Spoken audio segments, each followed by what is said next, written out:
Vamos a lo nuestro y complementamos lo de ayer. Rapidito. Si nosotros decimos régimen conservador y cuestión nacional, ¿qué estamos diciendo? El régimen trataba de imponer un sentimiento de pertenencia entre la población debido a la inmigración masiva y a las culturas extranjeras que se estaban instalando en el país. Estamos de acuerdo. Pregunta. ¿En dónde ve ese régimen una amenaza a esa nacionalidad? A esa nacionalidad recientemente construida, ¿no? Digo, porque es muy tempranito para hablar de un super ideario de nación, digo. Pero ¿dónde ve esa nacionalidad en peligro? Cuando empiezan a venir muchos inmigrantes y no como que, como que ponen el país del que vienen antes que Argentina, como que no tienen, por ejemplo, si son italianos, no tienen argentinidad, sino italianidad. Exacto. Exacto, donde incluso siendo hijos, pensando en lo que dice Martina, incluso siendo hijos ya nacidos en Argentina, a ver, yo te entiendo si vos sos un inmigrante mayor y pasaste 30 años de tu vida en Italia, digo, pero ya teniendo tus primeros, como las primeras generaciones de argentinos, nada, considerás que es más importante eh, educarlos en valores italianos, ¿no? O sea, o alemanes o lo que sea. Y ahí teníamos, yo les había dado el ejemplo de nuestro colegio. Nuestro colegio originalmente es uno de esos.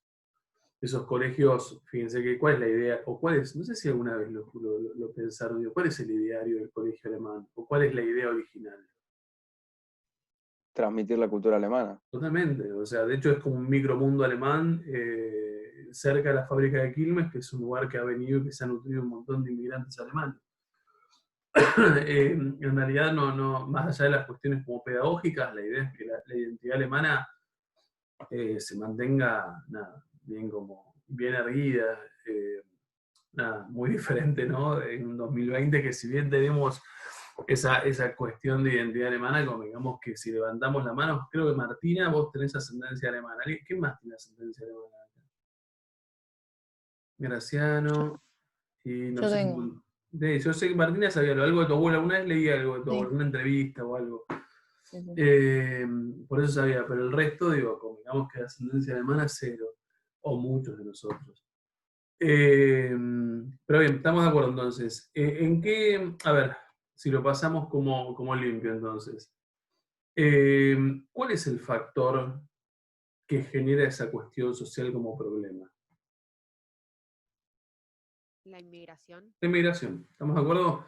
O sea, esa inmigración que vos tanto deseás, o sea, esa inmigración que vos tanto anhelás porque querés poblar Argentina, querés dar un mano de obra al modelo agroexportador y bla, bla, bla, es el problema que te lleva a esta cuestión nacional, el problema que te lleva a esto que Bertoni hablaba de imperialismo cultural, ese miedo que vos tenés que los italianos en realidad lo que están haciendo es imperializando culturalmente, que ya lo podríamos.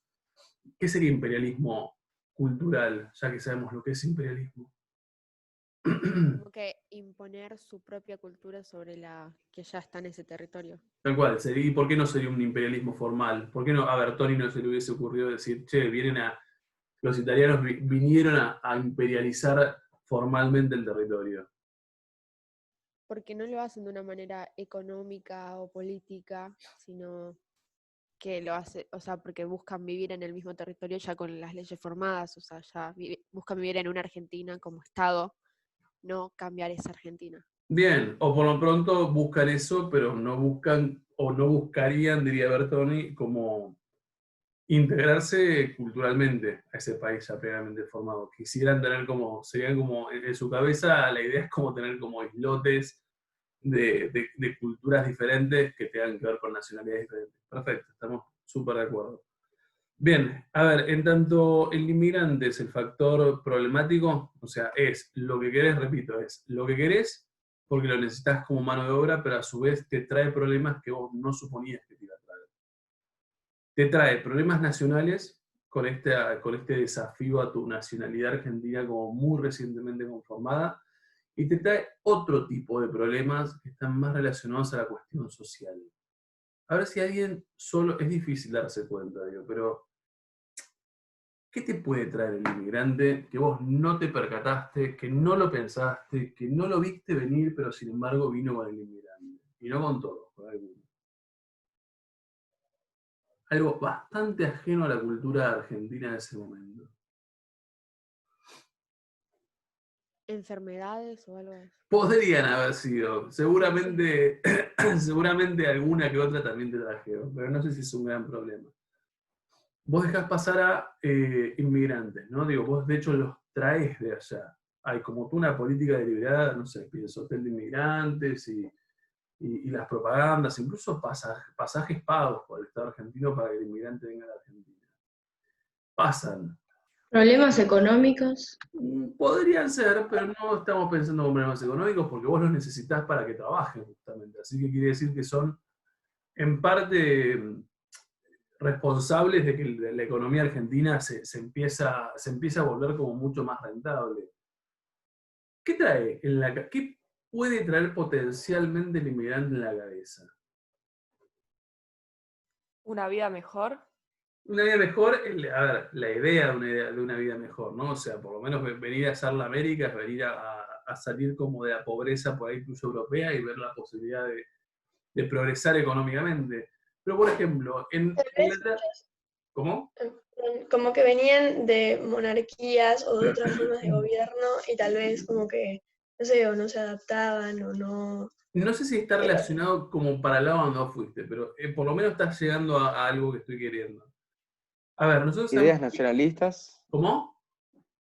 que venían con ideas nacionalistas. Nacionalistas sí, por eso tenemos el problema con lo nacional. ¿Y qué otras ideas venían en la cabeza de inmigrantes? Pensemos una Europa ya de primera y segunda revolución industrial. Digo, ¿cuáles son las ideas que ya se conforman en una mediados del siglo XIX y que estos muchachos europeos ya tienen en la cabeza y nosotros no? De la Las industrialización. Las industrias, ¿qué dijiste, Vicky? No, sí, que vienen con ya... Ay, no me sale ahora.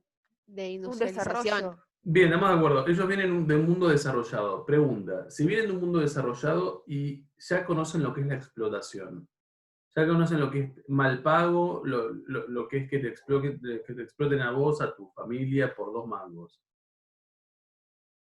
¿Qué otra idea? Ideas socialistas. Bien, ahí está. A ver, vienen con socialismo y con anarquismo encima.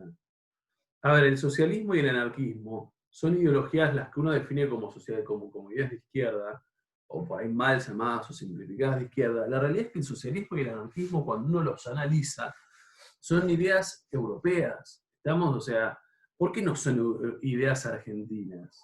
O argentinas o latinoamericanas en general. No se dio Rusia. Bueno, Rusia igualmente, eventualmente, primero, o sea, en el caso de Rusia, digo, primero son europeos y eventualmente, no sé, depende cómo lo mires, Rusia es europea también. O a ojos, por lo menos geopolíticos, se piensa europea. Pero al margen de lo de Rusia, la pregunta es, ¿por qué en Argentina, por qué estas ideas son ajenas a Latinoamérica? Porque en Latinoamérica, o por lo menos haciendo foco en Argentina, todavía no habían pasado por la primera revolución industrial. O sea, Tal cual, es muy, a ver, Argentina es muy atrasada en ese sentido. Quiere decir que las ideas como las mal llamadas ideas de izquierda, o sea, las ideologías de izquierda, en realidad coinciden con un lugar industrial. O sea, si no hubieses tenido primera y segunda revolución industrial, si no hubieses tenido obreros explotados, marginados y bla, bla, bla, en realidad es medio difícil hablar de ese tipo de ideologías que prendan tempranamente en Argentina. Ahora, con esta inmigración, volvemos para atrás, con esta inmigración que nos nombraba, no me acuerdo quién fue el que lo dijo, entonces tendrá un problema nacional, muchos son nacionalistas, coincido con lo que decía hace rato Valentín, y muchos son nacionalistas de su nación, y por más que se hayan ido a Italia, seguirán pensando en italiano, en alemán, en español, y por otro lado, una gran banda de ellos son tipos que han tenido experiencias de izquierda en Europa. Entonces, vos los dejaste pasar a la Argentina, porque obviamente no te percataste de eso, y los tipos lo que han hecho es sembrar por primera vez sus ideas como de confrontación y de antisistema en un tejido social argentino que no estaba acostumbrado a eso. ¿Se entiende? Entonces, ¿cuál es a ver, ¿en qué se traduce eso en Argentina? ¿Qué empieza a ver a lo largo de todo el régimen conservador? Levantamientos o lucha de clase. Por ahí no tanto como lucha de clases, porque ya es como un poco más, no sé, yo cuando digo lucha de clases, por ahí estoy pensando ya en Revolución Rusa. Pero sí es verdad que lo que empiezan a ver es como levantamientos, empiezan a haber huelgas. A ver, lo que empieza a ver es algo que es muy ajeno a la Argentina, por lo menos previo a este periodo, que tiene que ver con disturbios sociales fuertes. Estamos con disturbios sociales como obreros movilizándose, obreros pidiendo, obreros reclamando un gobierno. Esos obreros, nada, lógicamente, o esa conflictividad lógicamente es muy nueva para ese régimen conservador. Fíjense, vamos a hacer una cosita que quería mostrarles, son 5 minutos, digo, pero para que ustedes más o menos se den cuenta de ese clima de ideas del cual estoy hablando. Esto no tiene nada que ver con ustedes. A ver, fotos de movilizaciones obreras, a ver, de huelgas anarquistas, ahí hasta el cansancio de todo lo que es fines del siglo XIX, principios del XX. Después, por ejemplo, acá aparece esto, no lo vamos a ver todo, pero por lo pronto me interesa. Fíjense si tiene el sonido que necesitamos. El 1 de mayo de 1909, los gremios anarquistas y socialistas deciden conmemorar en reuniones separadas el Día del Trabajo. Los socialistas lo hacen en Constitución y los anarquistas en Plaza Lorea, a pocos metros del Congreso. Desde temprano comenzaron a llegar las familias obreras con sus banderas rojas y negras, dispuestas a homenajear a los mártires de Chicago, ahorcados años atrás por luchar por la jornada de 8 horas. Protestan contra la desocupación, los bajos salarios y la indiferencia del gobierno.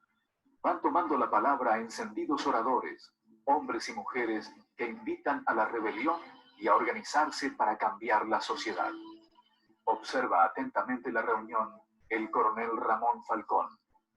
Muchos manifestantes al reconocerlo lo insultan. Vuelan algunas piedras. El gobierno liberal, ya en su decadencia, digamos, comenzó a sentir una gran debilidad contra ese movimiento obrero organizado. De ahí la gran represión que se hace en la manifestación del 1 de mayo, siempre en recuerdo de los ahorcados de Chicago por las 8 horas de trabajo. Hacen una represión tremenda ahí en la Plaza Lorea, es decir, es una parte de la Plaza del Congreso, donde el coronel Falcón, personalmente, el jefe de policía, ordena la represión a la forma de los cosacos del zar, que atacaban a balazos y con sables desenvainados a los manifestantes. Esto, que solamente se ha visto en Rusia, se vio en el año 1909 en la Argentina. Hay que recordar que el coronel Falcón había sido el primer cadete que surgió, que se recibió en la escuela militar fundada por Sarmiento. Es decir, esto era todo un símbolo. Inmediatamente, las dos centrales sindicales convocan a la huelga general, exigiendo justicia y la expulsión de Falcón de la jefatura de policía. Durante toda esta semana roja, la huelga fue total, pese a lo cual el gobierno ignoró todos los reclamos y confirmó a Falcón en su cargo. Pocos meses después, Falcón sería asesinado por un anarquista ruso de solo 17 años, Simón Radovitsky. Por el lado de la buena vida hay un héroe de la burguesía en esos momentos, que es el coronel Falcón. El coronel Falcón es un paradigma de militar represor. Es un héroe de la burguesía, tanto es así que es la persona que tiene más estatuas en la ciudad de Buenos Aires. Aparte de una placa en la calle Callao y Quintana, donde hubo una cierta onda expansiva, digamos. En el Bajo de Callao hay una estatua dedicada a Falcón. Frente a la cafetería La Tuerca Noelia, frente a la Biela, efectivamente, hay otra estatua. Al fondo de la avenida Ramón Falcón hay otra estatua, y entiendo que en el interior de la escuela de policía, que es Falcón y José María Moreno, hay otra. Enfrente hay un personaje que es Simón Radovítzky. Simón Radovítzky es el autor de ese acto retumbante en la esquina de Callao y Quintana. Es decir, Simón Radovítzky, que era un anarquista proveniente de Odessa, que tenía 18 años, como dice un libro de Osvaldo Bayer, como anarquista justiciero, se encarga de meterle una bomba al coronel Falcón. Que Dios lo tenga en su gloria. Radovítzky es apresado en esa circunstancia, va a ser fusilado, pero tiene un tío rabino que demuestra que no tiene 18 años. Con ese motivo, de acuerdo al Código Penal de entonces, es enviado al sur, a Ushuaia. Tras el atentado, el gobierno declara el estado de sitio y detiene a dirigentes obreros. Grupos de jóvenes de la oligarquía, al grito de ¡Viva la patria!, atacan e incendian locales obreros y las imprentas de La Protesta y La Vanguardia. En mayo de 1910, la oligarquía celebra el centenario de la Revolución de Mayo. Se organizan grandes desfiles y una exposición universal. La famosa bailarina Isadora Duncan baila el himno nacional con la bandera argentina por todo vestuario. Se cursan invitaciones a todos los reyes y gobernantes del mundo occidental, pero solo acepta el convite la infanta Isabel de España. La clase dirigente quiere exhibir los avances del granero del mundo. El movimiento obrero advierte la gran trascendencia de los festejos y aprovecha su gran repercusión en la prensa internacional para dar a conocer la real situación de los habitantes del país. La Fora Anarquista lanza una huelga general para la semana de mayo y realiza una manifestación que reúne 60.000 personas frente a la penitenciaría de la calle Las Heras. Piden la libertad de los presos sociales, entre ellos Simón Radovítzky. El gobierno de Alcorta decreta nuevamente el estado de sitio y sanciona la ley de defensa social, que limitaba seriamente la actividad sindical. Otra vez, grupos nacionalistas que actúan con total impunidad atacan locales y bibliotecas obreras y hasta incendian el circo de Frank Brown. Punto. Pregunta. ¿Qué es lo que nos trae la cuestión social en Argentina? ¿Y cómo responde ese régimen conservador? Hay disturbios masivos por parte de los anarquistas. Bien. Y digamos, el régimen, al no vivir nunca la situación así de disturbios masivos y de tantos seguidos, propone el estado de sitio. Tal cual, el estado de sitio, ¿todo el mundo sabe lo que es? ¿Quién no sabe lo que es estado del sitio? Pues por ahí uno dice estado del sitio y... Bien, a ver, por las dudas, estado del sitio, Valentín, ¿qué es? Justo que lo dijiste. Sí, digamos como que se declara el país como en un parón total. Sí. Digamos. ¿Y qué haces? ¿Qué te habilita el estado de sitio? ¿Qué es lo que no podés hacer en un estado de sitio? ¿A vos o a cualquiera? Digo así, para No podés salir, digamos, no podés salir de tu domicilio, de tu residencia. Sí, no podés, a ver, por ahí podés salir. Igual en una hora determinada. Ahí está, no en una hora determinada. En Chile no. lo hicieron de 8 a, no sé, 15. Exacto, ¿y qué es lo que no se permite? Lo que eso sí, seriamente no se permite en cualquier estado de sitio. Reuniones. Reuniones, ahí está, lo dijo Sabrina. A ver, las reuniones están prohibidas, estamos por ahí las reuniones que dirías, pero somos 2 o 3 sentados en una plaza. Bueno, no, tampoco. Obviamente lo que vos no querés es este tipo de manifestaciones que uno ve como a lo largo de ese videíto de 5 minutos. Lo que vos no querés es esa cuestión como de disturbio constante. Entonces, en función de evitarla, obviamente, a ver, el estado de sitio va de la mano con represión, ¿no? Si vos son 3 sentados en la plaza y vos querés como desarmarlos, tranquilamente el estado de sitio te permite que vos puedas a lo Falcón, reprimir fuertemente, incluso en algunos casos, hay un montón de ejemplos de estado de sitio que terminan como matando a los propios manifestantes.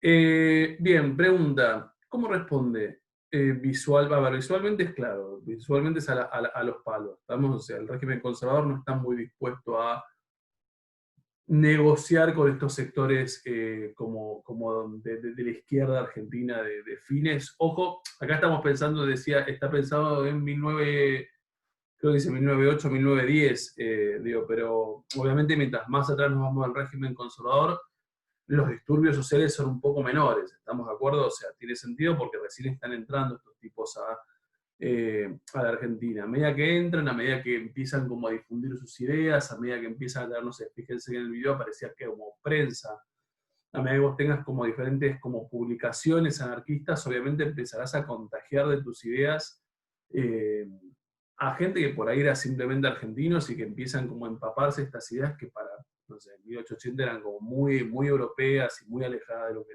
del clima nacional. Ahora, el régimen conservador sanciona, que me parece que está bueno que lo vean, 2 conjuntos de leyes. El gran payaso norteamericano. Saco. A ver, 2 conjuntos de leyes que está bueno que ustedes sepan que han existido. 1902, Ley de Residencia. ¿Alguien la puede leer? Artículo 1. El Poder Ejecutivo podrá ordenar la salida del territorio de la nación a todo extranjero que haya sido condenado o sea perseguido por los tribunales extranjeros por crímenes o delitos comunes. Segundo. ¿Lo leo? ¿Sí? El Poder Ejecutivo podrá ordenar la salida de todo extranjero cuya conducta comprometa la seguridad nacional o perturbe el orden público. Tercero. El Poder Ejecutivo podrá impedir la entrada al territorio de la República a todo extranjero cuyos antecedentes autoricen a incluirlo entre aquellos a que se refieren los artículos anteriores. Y cuarto. El extranjero contra quien se haya decretado la expulsión tendrá 3 días para salir del país, pudiendo el Poder Ejecutivo, como medida de seguridad pública, ordenar su detención hasta el momento del embarque. Bien, traducimos. 1902, Ley de Residencia. ¿Qué es? ¿Qué dice? Lo simplificamos. Digamos, deportar a un extranjero que sea un peligro para la seguridad nacional. Ahí está. A ver, la ley de residencia. A ver, lo dice el término. ¿Qué aquí le suena? Ley de residencia. De quedarse. De quedarse. ¿No? O sea, Residencia. de quedarse. Es como yo voy a la casa de Violeta Graciano y de repente, más allá de la buena onda que tengamos, no sé, llegué borracho y eventualmente empiezo a romper no sé, los adornos de los padres. A ver, básicamente traducido es, yo como gobierno soy el dueño de mi casa en este caso, o sea, yo tengo la potestad de decir, che, te vas. Entonces, yo entré a la Argentina en 1880, eventualmente es muy difícil, perdón, al revés digo, ¿por qué es muy fácil que entren inmigrantes con ideologías que uno define como de izquierda? ¿Por qué nadie lo frena? ¿Por qué nadie te frena? Porque los necesitan. Porque los necesitan, y aún así, por él los necesitan, yo entro, ¿no? Yo soy el obrero y todos nosotros entramos. ¿Qué tiene que pasar para que vos me frenes? Y para que vos te des cuenta de que yo soy un anarquista. O lo tenés que decir o tenés que tener Ahí una está. remera que diga algo. Exactamente, a ver, yo, no por decirles enemigos, no digo que sean enemigos los anarquistas, pero lo que digo es algo ideológico. Si yo no te lo digo, no te lo cuento, y si yo no tengo ningún tipo de antecedente, en realidad vos no te podés dar cuenta de que yo soy un anarquista. Entonces, entro, como han entrado miles en Argentina de ese periodo, ¿viste? No me arriesgo a decir millones porque no creo, digo, pero miles y miles, y eventualmente una vez que llego a la Argentina, recién ahí me pongo como a activar mi militancia anarquista. Entonces, en realidad es como muy difícil detectar en una frontera o en una aduana, che, este que está entrando es anarquista. Ahora, en el momento en que vos lo detectás, o en algunos casos que sí son detectables, porque obviamente tenés por ahí antecedentes penales, antecedentes de conflicto, de militancia en tu país de origen, lo que básicamente está diciendo la ley de residencia es esto que uno a veces, no sé si alguna vez vieron en los bares o restaurantes o lo que sea, que te dicen, el dueño, ¿cómo dice? El dueño admite, no me sale como, pero es como una cosa como reconocido, como que te dice, si yo quiero que vos no entres, no entrás. O sea, básicamente soy yo el dueño del restaurante.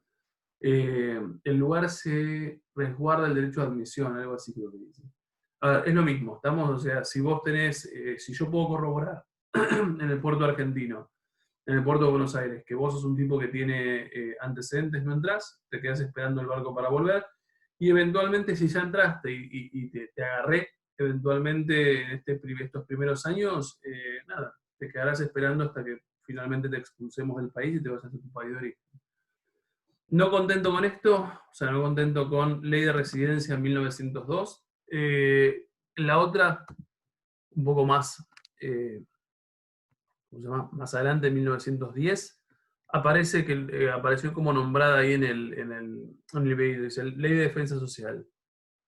A ver, ¿qué es lo que importa de la Ley de Defensa Social? No la vamos a leer entera, de última la tienen por acá, después la chusmean pues está grabado.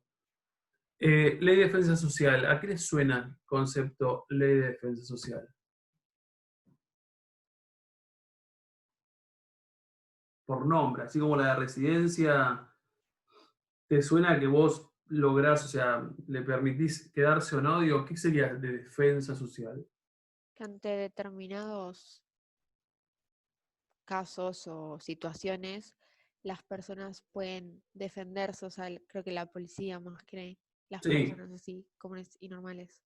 Perdóname, y cuando vos decís defensa social, ¿qué estás pensando sobre el anarquismo? Como que se defienden, como que atacan, no sé si atacan, pero tratan de evitar algo más grande. Ponele, a ver, si yo les digo que es ley de defensa Proteger social, un orden social. ahí está, o sea, la idea de ley de defensa social está pensado como protección de un orden social, quiere decir que por negatividad, o sea, por oposición uno podría pensar que quienes crean esa ley, en realidad están suponiendo que el anarquismo o esas movilizaciones obreras lo que hacen es poner en peligro o cuestionar ese orden social. Entonces, si vos consideras que el anarquismo está poniendo en peligro esa cuestión como esa normalidad social, desde ya que la vas a penar. Entonces, ley de defensa social son un montón de elementos que de alguna manera uno puede identificar en función de perseguir y penar, pero no ya expulsar. O sea, no, si vos, a ver, si no lográs expulsarlos por alguna razón, si por ahí algunos ya son argentinos, pensemos que en 1910 te pueden aparecer, o 1920, digo, ya son tipos que han estado acá mucho tiempo. Vos, obviamente, nada, acompañás todo ese proceso con un juicio justo, penas ejemplares, años de prisión. O sea, la idea básicamente es penar todos aquellos sectores que están generando disturbio al interior de tu país y que vos no te los podés quitar de encima por medio de la ley de residencia. ¿Estamos? Pregunta, si yo dijera que el régimen conservador, a ver, si yo dijera que el régimen conservador tiene una actitud represiva para con los obreros de su tiempo, ¿es verdad o no? Sí. Sí, ¿estamos de acuerdo? Es súper verdadero lo que digo. A ver, el régimen conservador es súper represivo y súper conservador respecto de ese movimiento obrero. La pregunta es ¿por qué? ¿Por qué? Para perpetuarse en el Digo, poder. para perpetuarse en el poder, ¿por qué no les interesa? O sea, la pregunta es ¿por qué no les interesa a esa gente legislar en favor de los sectores obreros? Porque Sí, están los legislando, porque legislan a favor de un grupo, o sea, a favor de ellos, del No, PAN y de todo eso. Eso es una real realidad. O sea, ellos legislan en favor de ellos, nosotros ya lo vimos. El Partido Autonomista Nacional son en su mayoría que esos líderes, esos presidentes. De la burguesía. De la burguesía y del campo, digo, convengamos que es el modelo agroexportador, o sea, quiere decir que en realidad ellos están aceptando un modelo liberal, pero porque en el fondo también les conviene a ellos. Creo que la mayor parte de ellos, si no todos, son tipos súper acomodados del campo. Ahora, y es verdad lo que vos decís, Vicky, o sea, los tipos están legislando para ellos, o sea, intereses que son porque más del campo. Sí, Les María. conviene seguir explotando a los inmigrantes, o sea, si tuvieran más derechos y más como protecciones por parte del Estado, no podrían explotarlos tanto y no ganarían Eso tanto. coincido plenamente con vos. Esa es una segunda buena respuesta. Ahora, si nosotros pensamos que estos tipos llegan de a millones a la Argentina y que progresivamente se irán nacionalizando y que progresivamente podrían votar, la pregunta es, ¿por qué vos, régimen conservador, no te proponés hacer algo en función de no ser tan represivo para con ellos y de repente ganarte la adhesión de ellos? ¿Por qué no te importa? Porque si le das lo que quieren, vos perdés.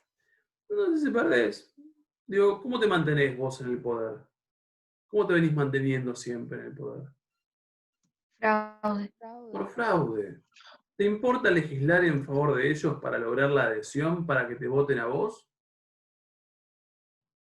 No, porque eventualmente el régimen conservador o quienes han dirigido para atrás del Partido Autonomista Nacional, en realidad ya han encontrado una forma de reproducirse en el poder, incluso a pesar de no, a ver, incluso a pesar de reprimir fuertemente a grandes masas obreras que están reclamando cosas que son en el fondo válidas. ¿Vamos? O sea, mejores salariales, menos horas laborales, menos explotación, ¿se entiende? O sea, tenés toda una masa social que despierta en Argentina y que de alguna manera empieza como a reclamar cuestiones sociales justas, pero vos, como en contrapartida, decía Victoria hace ratito, en realidad estás mucho más enfrascado en tu modelo exportador y legislar en favor de sectores más acomodados, y no le ves no le ves un rédito político a legislar en favor de ellos, porque lo hagas o no lo hagas, en realidad en la Argentina en ese momento hay fraude electoral, entonces lo hagas o no lo hagas, igualmente vas a ganar. ¿Se entiende el planteo? Todo el mundo Y llegó a... aparte son Sí, económicamente liberales, digamos que no le importa mucho el pueblo, lo que totalmente, sea. totalmente. Y ni hablar que son los tipos más beneficiados del sistema capitalista. O sea, quiere decir que te aparezca un conjunto de miles de personas a decirte que el sistema es malo y que lo querés revertir y que lo querés bla, bla, bla, y convengamos que es bastante eh, como anacrónico para la Argentina del fin del siglo XIX, digo, que es el mejor momento capitalista de Argentina. ¿Se entiende? Bien, más allá de estos sectores como obreros y esta cuestión social que se abre producto de la inmigración, que es una cuestión no del todo buscada por ese régimen, o sea, es como la consecuencia no deseada de esa inmigración. Lo cierto es que también al interior de esos 36 años de gobierno del PAN, uno tiene que identificar otros momentos u otras oposiciones que fueron surgiendo y que no están como muy relacionadas con estos inmigrantes. Digo. Es ilógico pensar que en 36 años de gobierno el Partido Autonomista Nacional no haya tenido oposiciones un poco más organizadas y por parte de políticos al interior del país. En función de eso, lo que podríamos ver la próxima clase es la formación de, el origen de lo que es la Unión Cívica Radical. Estamos, que sería el partido opositor al PAN, y empezar a entender un poco de dónde proviene la figura de Irigoyen, que va a ser este primer gobierno post-1916. En función de eso, lo único que les pido que busquen es lo siguiente. Busquen qué es la revolución del parque y cuáles son las causas. Busquen qué es la revolución del parque y cuáles son las causas. La revolución del parque, por las dudas que no lo tengan, pero deberían encontrarlo en 1890. ¿Qué es la revolución del parque? Todo lo mismo. ¿Quiénes conforman la Unión Cívica? ¿Y de qué manera se conforma la Unión Cívica Radical?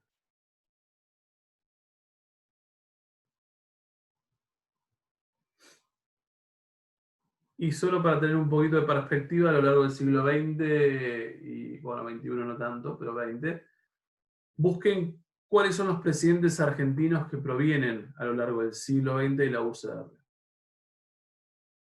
Como para darnos cuenta por qué lo estamos viendo. ¿Cuáles son los presidentes argentinos que ha tenido el siglo XX y que han provenido de la Unión Cívica Radical? ¿Estamos? Muchachos, nada más, nos queda 1 minuto 55. Cualquier duda que tengan sobre el DP, me mandan un mail o algo por el estilo, porque me dijeron que era hasta el viernes, así que tienen tiempo. Sean prolijos con el DP, una pavada, pero siempre lo digo, márgenes alineados, perfectitos, o sea, es un botón. Para hacerlo, sean prolijos, que la estructura del trabajo sea homogénea, que no aparezca un párrafo por acá y 7 espacios para abajo otro párrafo. Nada, simplemente hagan un buen trabajo. Cualquier duda van al mail y yo les respondo. ¿Estamos? Dale, nos Nos vemos. vemos Lucho. martes que viene.